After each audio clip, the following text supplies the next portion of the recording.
누군가는 말합니다. 좋은 영화는 감동을 주는 영화라고. 또 누군가는 세상을 바꾸는 영화가 위대한 영화라고 말하죠. 그런데 봉준호 감독의 영화는 감동도 주고 세상도 바꾸고 무엇보다 우리 자신을 들여다보게 만듭니다. 이제부터 우리는 감독의 작품 속으로 들어가 그가 마주한 질문들을 따라가 보려 합니다. 첫 번째는 살인의 추억입니다.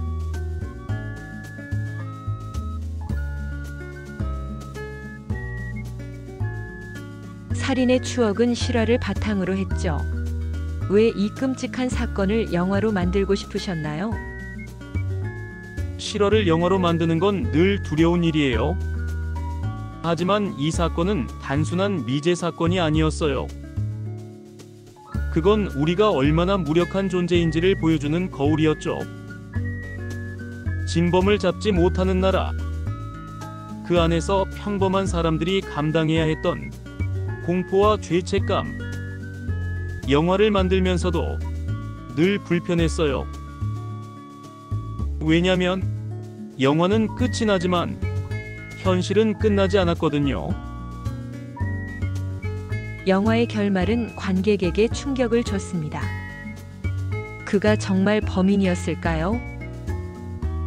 중요한 건 누가 범인이냐가 아니에요. 중요한 건 우리가 끝내 답을 못 얻고 있다는 사실이에요. 그 질문이 계속 남아있기를 바랐어요. 왜냐면 잊히는 순간 우리는 또다시 같은 실수를 반복하니까요. 살인의 추억은 사건을 해결하는 영화가 아니라 질문을 남기는 영화입니다.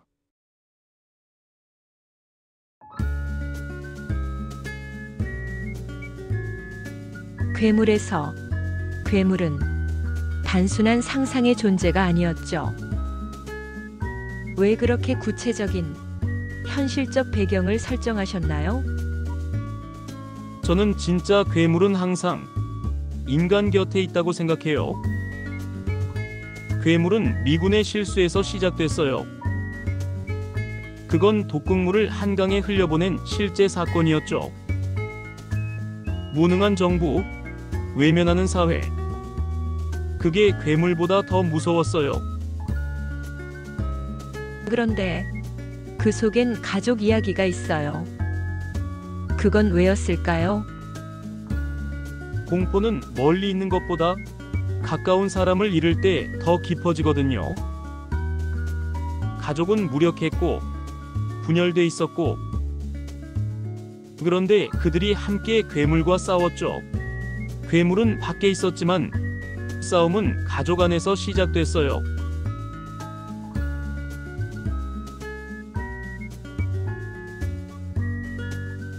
마더는 홀어머니가 주인공이죠. 왜 이토록 강렬하고 위험한 모성을 그리고 싶으셨나요? 모성은 세상에서 가장 순수한 감정처럼 보이지만 그 안엔 때로 폭력과 맹목이 숨어 있어요. 마더는 바로 그 모순을 파고든 영화예요. 사랑이라는 이름으로 진실을 외면할 수도 있어요. 아들을 지키려는 엄마의 행동은 점점 파괴적이 됩니다. 그건 희생인가요? 아니면 광기인가요? 그 경계는 생각보다 흐려요. 사랑이 깊어질수록 진실은 더 멀어지고 우리는 자신이 보고 싶은 것만 보게 되죠. 진짜 공포는 그 사랑이 옳다고 믿는 마음이에요.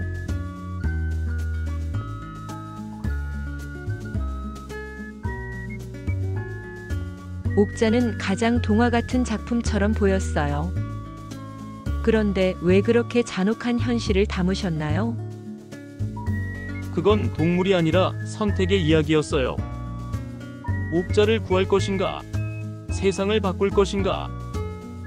그리고 인간은 언제나 타협하죠. 순수함은 개인에게 주어지지만 시스템은 언제나 타협을 요구해요. 왜 슈퍼돼지라는 비현실적인 존재를 만들었나요? 가장 극단적인 설정이 현실을 더 또렷하게 비추거든요. 무혹자는 실제로 존재하지 않지만 그 옆에 있는 비정한 인간들은 실제예요. 상상 속 괴물이 아니라 우리 옆에 있는 사람들이 더 무서워요.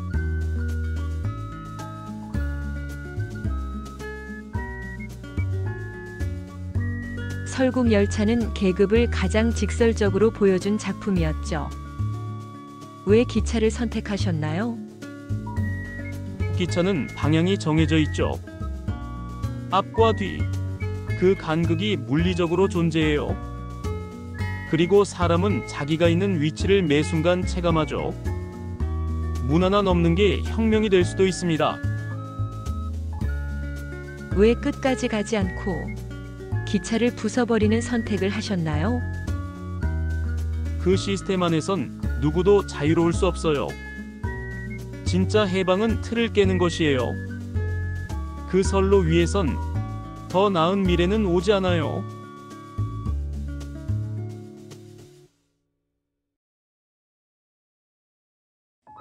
기생충은 전 세계인의 마음을 울렸습니다. 왜 그렇게 많은 사람들이 이 이야기에 공감했을까요? 겉으론 한국의 이야기지만 그 안의 감정은 전 세계의 이야기예요. 그 반지하는 서울에만 있는 게 아니에요. 뉴욕에도, 런던에도, 델리에도 있어요. 하지만 영화는 끝내 희망을 보여주지 않았어요. 왜 그렇게 불편한 결말을 택하셨나요? 현실은 그렇게 쉽게 바뀌지 않아요. 관객이 극장을 나선 뒤에도 그 질문이 마음에 남기를 바랐어요. 계획이란 결국 이루지 못할 환상일 수도 있으니까요.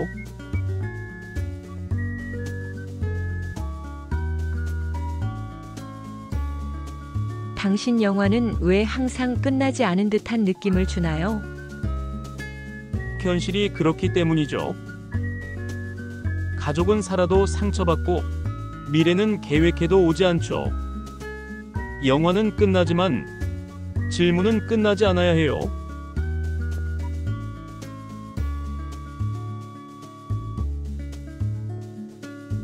지금 우리는 AI로도 영화를 만드는 시대에 살고 있습니다.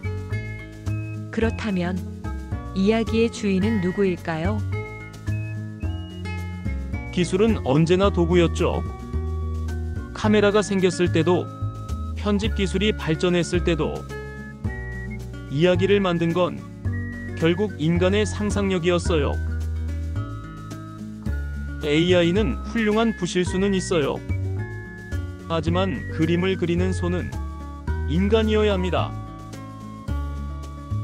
하지만 사람들은 묻습니다. 이젠 AI도 시나리오를 쓰고 연출하고 편집까지 하는데 인간이 만든 이야기와 뭐가 다른가요? 그 차이는 고통과 감정에서 나옵니다. 우리는 사랑을 해봤고, 실패를 해봤고, 잃어도 봤고, 다시 일어서도 봤죠. AI는 기억은 가질 수 있어도 상처는 없어요. 진짜 이야기는 마음이 부서진 곳에서 시작됩니다.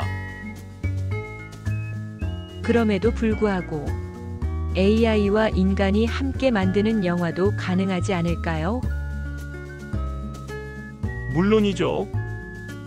그건 마치 사람이 연필을 쥐고 새로운 언어를 적어 내려가는 것과 같아요.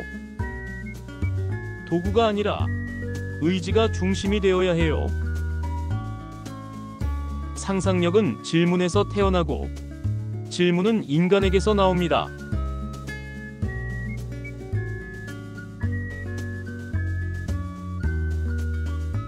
감독님은 인간의 가장 어두운 구석을 비추면서도 가장 따뜻한 눈빛을 잃지 않으셨습니다.